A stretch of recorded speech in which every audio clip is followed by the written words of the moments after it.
අපගේ දිනපතා භෝජනය. අද දින අපගේ දිනපතා භෝජනය මෙනෙහි කිරීම සඳහා බයිබල් කියවීම. ශුද්ධ බයිබලයේ හිතෝපදේශ පොතේ 31 වන පරිච්ඡේදයේ 10 වෙනි පදයේ සිට 18 වන පදය දක්වා. කාර්යක්ෂම බිරිඳක කොහෙන් සොයාගත හැකිද? ඇගේ අගය මුතුමැණික් වලට වැඩිය. සිය සැමියා ඇය කෙරෙහි මුළු විශ්වාසය තබයි. ඔහුට සැප සම්පතින් අඩුවක් නැත. දිවි ඇති තාක්ම ඈ ඔහුට අයහපත නොව යහපත කරන්නීය. ඈ ලොම් හා හන සපයාගෙන සතුසින් අත්කම්වල යෙදෙයි. ඈ වෙළඳ නැවක් මෙනි. ඇගේ ආහාර දුරකතරින් ගෙන්වා ගනී. ඈ හිරු උදාවට පෙර නැගිට පවුලේ උදවියට කෑම පිළියෙල කරයි. දාසීන්ට වැඩ නියම කරයි. ඈ කෙතක් ගැන සොයා බලා එය මිලට ගනී. ඇගේ ශ්‍රමයෙන්ලත් ආදායමින් ඈ මිදිවත්තක් වවයි. ඈ කඩිසරව වැඩ කරන්නීය. වැඩට මුළු හිත යොදන්නීය. ඇගේ දෑත සවිමත් කරගනී. සිය වෙළඳ ව්‍යාපාරවලින් ලාභ ඇති බව ඈ දනී. රෑයාම්වල ඇගේ පහන නොනිවී දැල්වෙයි. මිත්තනියගේ යාඥාව.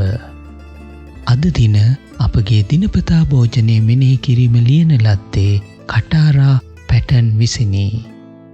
වසර කීපයකට පෙර පවුලේ එකමුතුවකදී මගේ මව ඇය ලියූ වචන කීපයක් බෙදාගත්තා. ඇය තම මිත්තනියට ගරු කළා. එම කාන්තාව මට කිසි දෙනෙක හමු වී නොතිබුණත් ඇය ගැන බොහෝ විට අසා තිබුණා. මගේ මව සිහිපත් කළේ සූසන් අම්මා හිරු උදාවට පෙර නැගිට තම ගෘහයේ අය ගැන යාඥා කළ බවයි. මගේ මවගේ ජීවිතයට බලපෑමක් කළ කෙතරම් පැහැදිලි මතකයක්ද. මට මගේ මවගේ මිත්තනිය කිසිම දිනක මුණ ගැසී නොතිබුණත් අදටත් මම එම ආදර්ශය අල්ලාගෙන සිටිමි.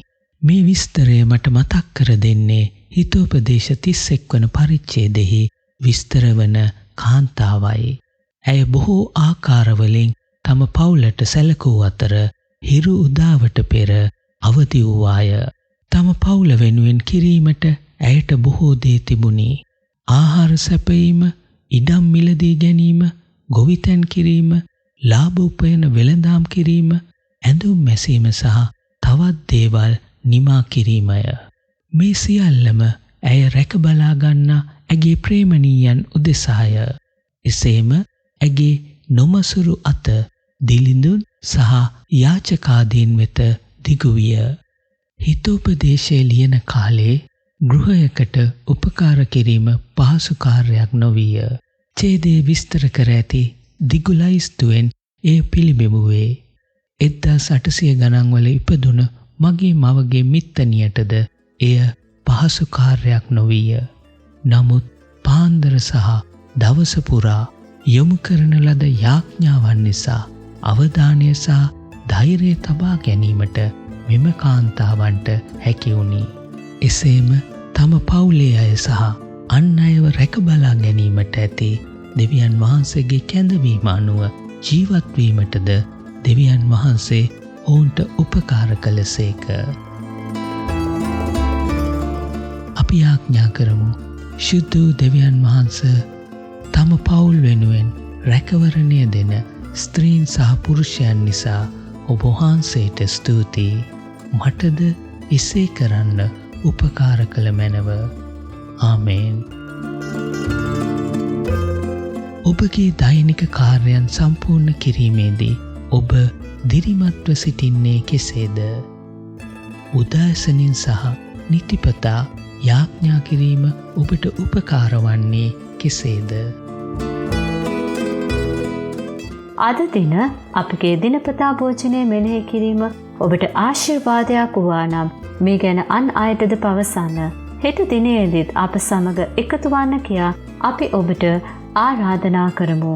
ඔබට ජේසු පිහිටයි.